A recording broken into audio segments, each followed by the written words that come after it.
Assalamualaikum warahmatullahi wabarakatuh. Salam sejahtera untuk kita semua. Perkenalkan, nama saya Wisna Saputri Alvira WS SPDMT, dosen tetap Politeknik Negeri Ujung Pandan, jurusan Teknik Elektro.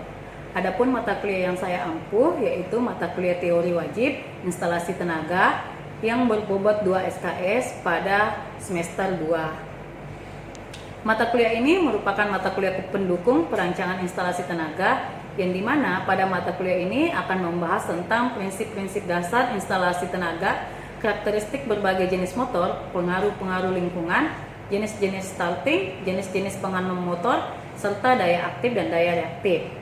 Oleh sebab itu, mata kuliah ini disajikan untuk memperoleh pemahaman yang lebih mendalam tentang prinsip-prinsip dasar instalasi tenaga, karakteristik berbagai jenis motor, pengaruh-pengaruh lingkungan, jenis-jenis starting pengereman, jenis pengaman motor, serta daya aktif dan daya reaktif. Begitu pula dengan melakukan perhitungan jatuh tegangan dan kemampuan hantar arus maksimum sebagai dasar dalam merencanakan instalasi tenaga. Pada mata kuliah ini terdapat 9 capaian pembelajaran. 1. Menunjukkan sikap bertanggung jawab atas pekerjaan di bidang keahliannya secara mandiri. 2. Menguasai konsep teoritis secara umum, sains alam berupa fisika terapan, prinsip-prinsip rekayasa berupa elektronika digital analog dan analisis rangkaian. Sains rekayasa berupa penerapan aplikasi pemrograman dan perancangan rekayasa yang meliputi perancangan gambar dan analisis data berupa perhitungan teknis. Ketiga, mampu menyelesaikan pekerjaan berlingkup luas dengan menganalisis data serta memilih metode yang sesuai dari beragam metode yang sudah baku maupun metode yang belum baku. Keempat, mampu menunjukkan kinerja dengan mutu dan kuantitas yang terukur. Kelima, mampu memecahkan masalah pekerjaan dengan sifat dan konteks yang sesuai dengan bidang keahlian terapannya dengan didasarkan pada pemikiran logis dan inovatif serta bertanggung jawab atas hasilnya secara mandiri. Keenam, mampu bekerja sama, berkomunikasi, dan berinovatif dalam pekerjaannya. Ketujuh, mampu bertanggung jawab atas pencapaian hasil kerja kelompok. Kedelapan, mampu melakukan proses evaluasi diri terhadap kelompok kerja yang berada di bawah tanggung jawabnya dan mengelola pengembangan kompetensi kerja secara mandiri. Kesembilan, mampu menerapkan matematika berupa perhitungan pada kebutuhan beban pengaman dan terpasang, sains alam berupa fisika terapan akibat lendutan kabel, prinsip-prinsip rekayasa atau engineering principles berupa analisis rangkaian listrik dan penerapan pada rangkaian analog digital, sains rekayasa berupa penerapan aplikasi pemrograman dan perancangan rekayasa yang meliputi perancangan gambar dan analisis data. Gambar berupa sketsa, perspektif, proyeksi, denah, dan situasi. Analisis data berupa perhitungan teknis ke dalam prosedur dan praktek teknikal untuk menyelesaikan masalah rekayasa yang terdefinisi dengan jelas pada bidang instalasi listrik yang dihadapi dengan kemampuan sistem kendali pada industri dengan strategi kontrol berurutan. Pada mata kuliah ini terdapat juga CPMK atau capaian pembelajaran mata kuliah yang terdiri dari 1. Mampu menguraikan konsep teoritis secara umum tentang motor listrik pada instalasi listrik. 2. Mampu menguraikan dan menjelaskan konsep teoritis pengasutan, pengaman, dan pengereman motor listrik pada instalasi tenaga. 3. Mampu menghitung parameter instalasi tenaga. 4. Mampu menjabarkan konsep teoritis secara umum tentang panel hubung bagi atau PHB. 5. Mampu menguraikan dan menghitung perbaikan faktor daya atau power factor pada instalasi tenaga listrik. 6. Mampu menguraikan teoritis tentang instalasi khusus. Pada mata kuliah ini, bahasa pengantar yang digunakan adalah bahasa Indonesia. Materi pembelajaran pada mata kuliah ini yang akan disampaikan selama 16 pertemuan terdiri dari pertemuan pertama sampai dengan pertemuan ketujuh itu akan membahas tentang jenis dan karakteristik motor listrik, penyebab kerusakan pada motor listrik, starting dan pengereman motor listrik, dan penentuan luas instalasi listrik. Sedangkan untuk pertemuan 8 kita akan melakukan ujian tengah semester. Dilanjut dengan pertemuan 9 sampai dengan pertemuan 15 akan membahas tentang penempatan syarat dan PHB, instalasi tenaga, ketegangan, rugi-rugi daya, perbaikan faktor daya dan instalasi khusus. Dan pertemuan terakhir yaitu pertemuan 16 kita akan melakukan ujian akhir semester. Pada mata kuliah ini, referensi yang digunakan adalah persyaratan umum instalasi listrik yang berasal dari BSN, kemudian instalasi listrik arus kuat yang berasal dari Harten Fund, yang ketiga pentanahan netral sistem tenaga dan pentanahan peralatan berasal dari Utaru, kemudian yang keempat teknologi instalasi listrik berasal dari Michel Needles, dan yang kelima adalah electrical distribution system berasal dari Westinghouse. Yang terakhir adalah sistem pengontrol motor di industri berasal dari Oman Sumantri. Metode perkuliahan yang digunakan pada mata kuliah ini yaitu metode ceramah, metode diskusi, metode cooperative learning. Adapun bentuk perkuliahan yang digunakan terdiri atas dua. Yang pertama adalah asinkronus, yaitu dengan menggunakan aplikasi WhatsApp maupun Google Classroom. Yang kedua yaitu sinkronus dengan melakukan tatap muka atau dengan melakukan video conference dengan bantuan aplikasi Google Meet maupun Zoom Meeting. Proses evaluasi pembelajaran dilakukan dengan mengadakan 2 kali kuis, 5 kali penugasan, ujian tengah semester, ujian akhir semester, dan melakukan diskusi. Bahan ajar merupakan slide presentasi dengan sistem penilaian 15% tugas, 5% kuis, 30% ujian tengah semester, 40% ujian akhir semester, dan 10% kedisiplinan. Sistem penilaian ini dilakukan secara transparan kepada mahasiswa yang disampaikan pada saat proses kontrak perkuliahan di pertemuan pertama. Berikut cuplikan video proses belajar mengajar saya. Selamat menikmati.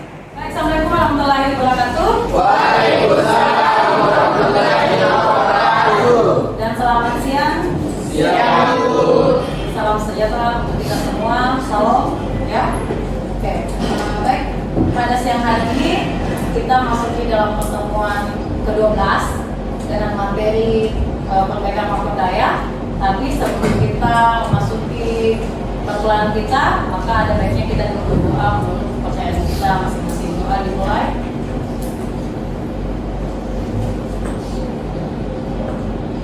Doa selesai.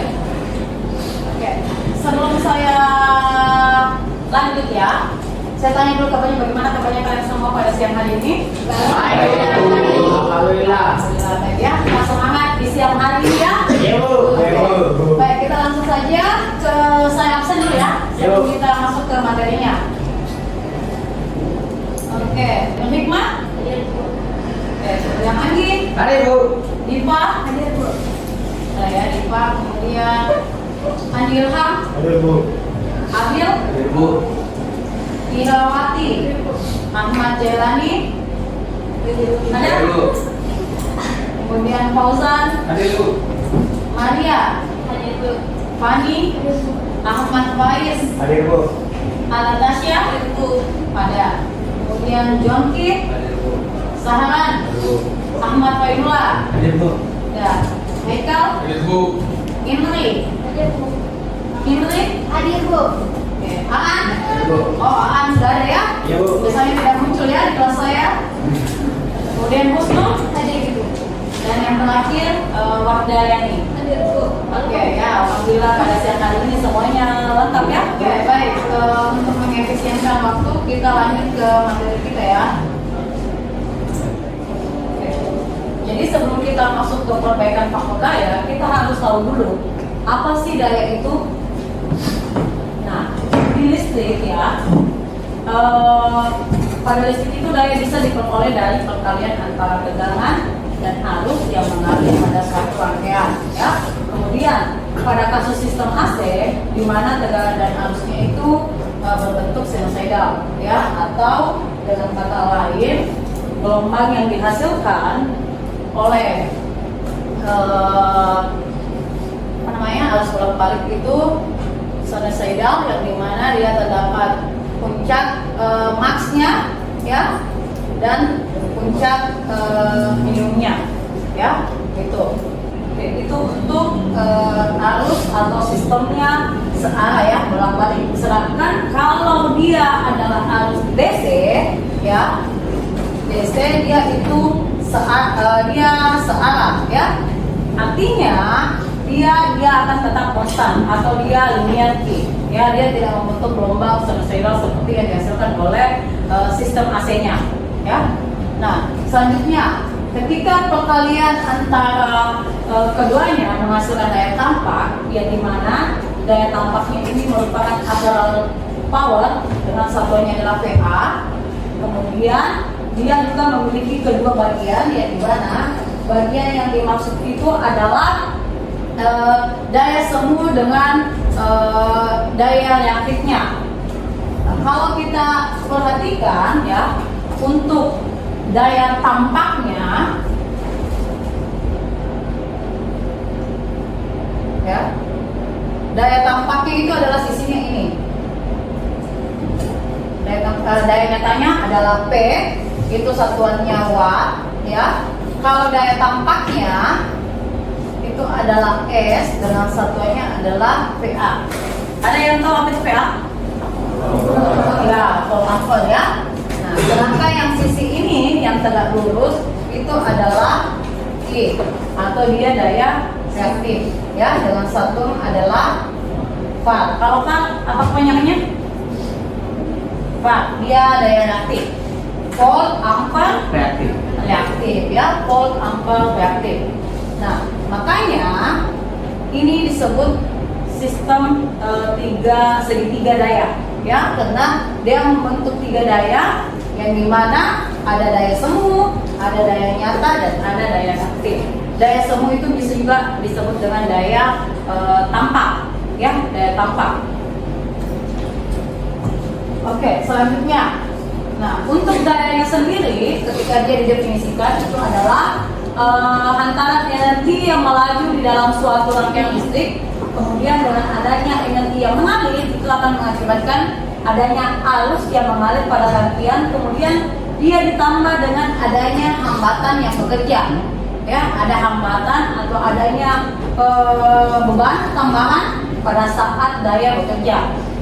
Kemudian secara matematis, ya, daya itu bisa ditulis dengan P dW per dq, kemudian dW per dq dikali dengan dq per dt, yang dimana pada saat dia ditulis dengan sistematis seperti ini itu menghasilkan tegangan dan arus, yang dimana sebelumnya sisi ininya, ya, sisi ininya itu di bawah satuan second atau dalam satuan waktu, ya, dt, detik. Kalau secara kita hubungkan antara arus dan tegangan, maka dia akan menghasilkan daya sama dengan tegangan dikali arus. Kalau misalnya tegangannya tidak diketahui, tapi kita ingin mengetahui berapa dayanya, maka kita bisa menggunakan arus kuadrat dikali dengan resistansinya, atau dikali dengan resistornya, atau dikali dengan hambatannya. Nah, kemudian kalau misalnya lagi tidak diketahui berapa arusnya, maka rumus yang ketiga yang bisa kita gunakan untuk menyelesaikan berapa daya yang dihasilkan dalam suatu rangkaian, maka kita bisa menggunakan V kuadrat dibagi dengan R atau hambatannya, sehingga kita bisa mendapatkan dayanya dalam satuan waktu, ya. Dalam satuan watt, ya. Watt itu satuannya daya. Kalau V apa satuannya? Ya, kalau I ya, itu adalah dasar supaya kalian bisa menyelesaikan tentang perbaikan faktor daya. Oke, kita lanjut lagi, ya. Nah, ini dia secara lengkap, ya, secara lengkap yang dimaksud dengan macam-macam daya, ya. Yang tadi sana saya sudah jelaskan. Kemudian ini secara lengkapnya bahwa ada yang namanya ini, ya, ada yang namanya daya aktif, ya. Kemudian kita mencarinya dengan P kali I kali cos theta. ya, kemudian satuannya watt, kemudian daya reaktif Q sama dengan V kali I sin theta, ya, dengan satuan watt. Kalau dia daya semu dengan simbolnya adalah S, maka untuk mencari berapa daya semunya tinggal dikali saja tegangan dikali arus, dengan satuannya adalah VA. Nah, kalau kita ingin perhatikan bahwa ketiga daya ini, ketika dia digambarkan dalam sistem segitiga daya, maka akan tampilannya seperti ini, ya. Bisa kalian lihat modelnya seperti ini, ya. Nah, cos P-nya, ya, atau cos theta-nya itu dari sini, ya. Ini bisa kalian lihat gambarnya. Nah, ini langsung diperjelas lagi. Kalau misalnya kita tidak tahu berapa dayanya, tetapi bisa kita tahu berapa tegangan dan arusnya dan hanya terdiri daripada cos P, ya, maka dayanya bisa dicari dengan menggunakan rumus ini, ya. Kalau rumus dasarnya dia hanya 2 V kali I, tapi kalau kita ada cos P-nya, ya, maka itu lain lagi hitungannya. Oke, kita lanjut lagi, ya. Nah, ini dia, kalian bisa lihat bahwa daya yang dikeluarkan oleh sumber AC, ya, atau alternative current, ya, kemudian sisi real powernya, ya, itu yang dikeluarkan adalah energi panas, energi mekanik, dan cahaya. Kalau dia dayanya daya reaktif, maka itu dihasilkan oleh transformator, motor, lampu pijar, dan lain sebagainya, ya. Oke, karena kalau misalnya kita ingin, kalau yang dipakai di rumah kalian, ya, di rumah kalian kan itu namanya daya realnya, ya, daya realnya yang masuk dari PLN itu adalah daya semuanya. Kalau yang kita gunakan ini, kalau kita ingin menyalakan lampu kan menghasilkan cahaya. Kalau kita ingin memanas nasi, maka dia akan menghasilkan energi panas, ya. Oke, kita lanjut lagi. Oh, sampai sini ada yang tanyakan dulu? Ada? Kalau tidak ada, kita lanjut, ya. Nah, itu tadi tentang daya. Nah, sekarang kita masuk ke faktor dayanya. Faktor daya, ya. Jadi faktor daya itu, ya. Jadi faktor daya itu adalah definisikan sebagai perbandingan antara daya aktif atau watt, ya, dan daya semu, atau dia adalah volt ampere, yang dimana digunakan dalam arus bolak-balik. Nah, kalau untuk faktor daya sendiri, simbolnya itu adalah cos P. Modelnya kayak gini. Dia cos P atau sama saja dengan PF. Ada yang tahu apa ini PF? Ada? Ada? Apa Ilham ya? Apa ini? PF, PF-nya apa? Power faktor Bu, atau daya P-nya daya, F-nya faktor atau Ya, atau dia disebut juga dengan kepanjangannya adalah power faktor, ya. Jadi kalau ada yang bilang cos P sama aja dengan power faktor. Kalau ada yang bilang faktor daya sama aja, ya. Oke, selanjutnya lagi untuk menanggulangi berapa besarnya arus yang dipakai ketika kita memenuhi beban reaktif induktif, ya, beban reaktif induktif, maka arus reaktif induktif yang besar akan menyebabkan arus totalnya itu akan semakin besar dan menyebabkan rugi-rugi tegangan atau rugi-rugi daya sehingga terjadi jatuh tegangan. Nah, yang dimana kalau misalnya ini terjadi itu akan berpengaruh ke beban, ya. Makanya kalau dia dikembalikan di segitiga daya, kan posisinya di sini. Ini adalah posisinya, ya, antara daya nyata dengan daya semuanya. Nah, yang menjadi rugi-rugi dayanya itu adalah ini. Kalau ininya semakin besar, ya, kalau yang ini semakin besar itu akan menimbulkan banyak rugi-rugi daya, sehingga kerugian yang dihasilkan PLN itu akan semakin besar juga, ya. Oke, kita lanjut lagi ya.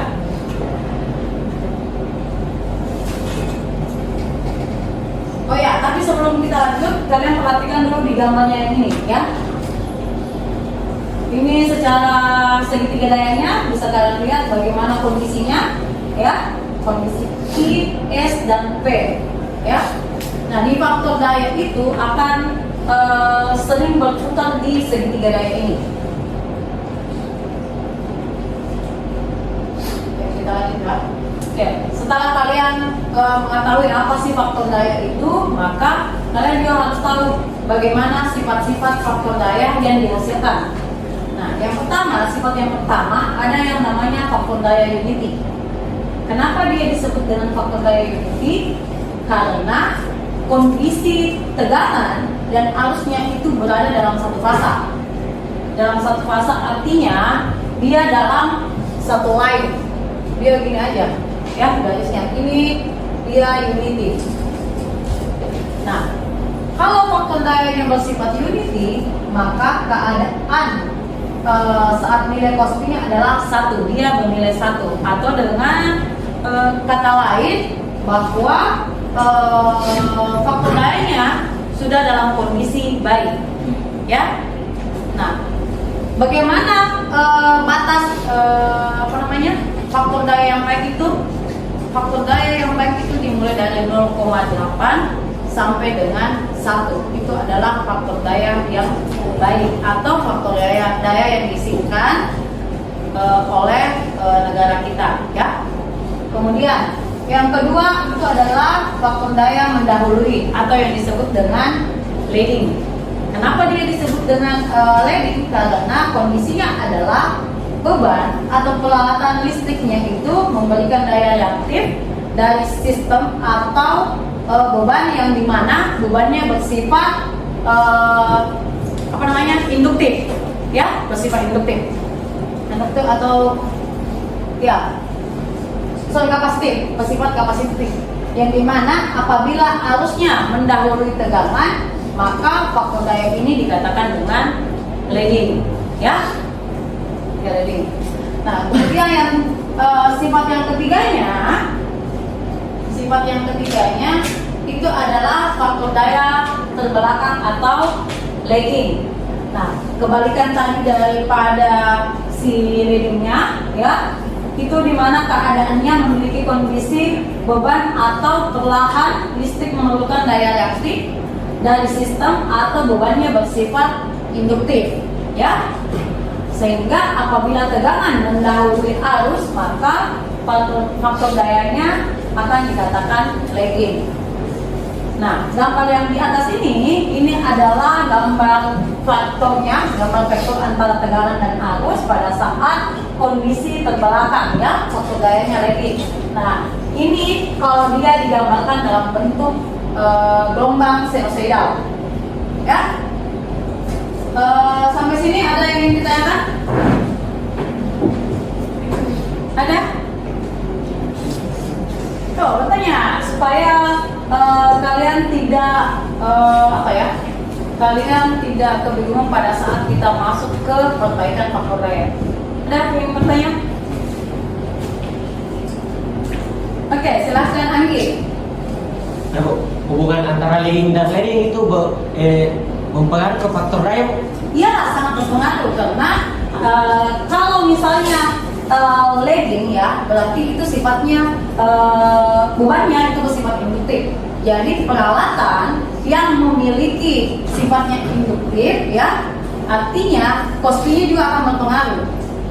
Misalnya kalau dia bebannya bersifat induktif, maka kondisi bebannya itu adalah motor. Jadi motor itu dia bersifat induktif, yang dimana dia bisa menghasilkan cost P yang jelek, ya, cost P-nya yang jelek. Apakah entahkah dia di bawah 0,8 ataukah dia paling rendah lagi ya nilainya, makanya dia bersifat induktif. Kalaupun ingin memperbaiki kospinya, maka itu akan ditambahkan yang namanya kapasitor. Tapi kalau itu kita belum sampai karena kita baru masuk di faktor dayanya, kalau kita sampai di sifatnya. Sedangkan kalau tadi dia leading yang sifatnya kapasitif, berarti dilihat lagi dia bebannya apa, ya gitu. Jadi disitulah kita menentukan bahwa bebannya itu apakah dia kapasitif atau induktif, dilihat dari bagaimana kondisi beban yang kita pasang. Ya, ada kan yang namanya refleksi. Ya, refleksi itu kembali mengingat kembali apa yang saya sampaikan sebelum kita akhiri pertemuan kita pada siang hari ini. Ya, oke. Refleksi yang pertama ya. Tasya, ada berapa jenis beban Tasya? Apa saja? Pertama, sifat bebas. Ya. Iya. Oke, betul ya. Ada yang namanya beban kapasitif, induktif, dan resistif. Oke, satu lagi ya. Oh, Maria, kalau beban induktif, bagaimana itu, Maria? Itu arus akan mendahului 90 derajat tegangan dari 90 derajat tegangan maka disebut kiri. Oke, harus tegangannya ya, harus tegangannya. Nah, kalau kapasitif, ada yang bisa? Ya. Apa? Kita lihat kan apakah dia tidur tapi dia mendengarnya atau tidur betul-betul ya, kita lihat. Kalau arusnya dia bebannya kapasitif Bu, maka tertinggal 90 derajat dari arus, sehingga hal ini Bu disebut dengan lagging. Oke ya itu ya. Kemudian ya pertanyaan terakhir, faktor daya itu apa? Ada yang bisa? Faktor daya. Ya, apa Mat? Karena itu yang terjadi ketika uang listrik dalam suatu sistem menghasilkan fase arus yang tertinggal. Oke. Ada yang lain? Ya, Pani? Faktor daya itu adalah perbandingan antara daya aktif dan daya semu dalam listrik arus ulang. Oke, betul ya. Jadi faktor daya atau biasa disebut dengan power factor atau disebut dengan Kospi itu adalah perbandingan antara daya reaktif dengan daya aktif dengan daya semuanya. Oke, itulah tadi refleksi yang kita lakukan. Semoga pertemuan hari ini kalian bisa pahami, dimengerti. Kalaupun ada pertanyaan bisa kita diskusi di grup WA-nya ya. Kemudian pertemuan selanjutnya kita akan lanjutkan masih dengan materi yang sama tentang perbaikan faktor daya, yang dimana materi selanjutnya itu kita bahas bagaimana metode perbaikan faktor daya atau posisi penempatan kapasitornya dalam memperbaiki faktor daya. Ya, tuh. Bu, gimana Bu? Ya. Format tugasnya Bu di sampul atau? Nah, tulis saja di bukunya, nanti saya periksa. Atau minggu depan saya akan tunjuk siapa saja yang akan naik untuk menjelaskan ke teman-temannya, ya. Ya Bu. Jadi saya harap tugasnya dikerja sendiri-sendiri. Ya Bu. Baik, sebelum saya akhiri perkuliahan kita pada siang hari ini, ada baiknya kita berdoa dulu menurut ajaran kita masing-masing. Doa dimulai.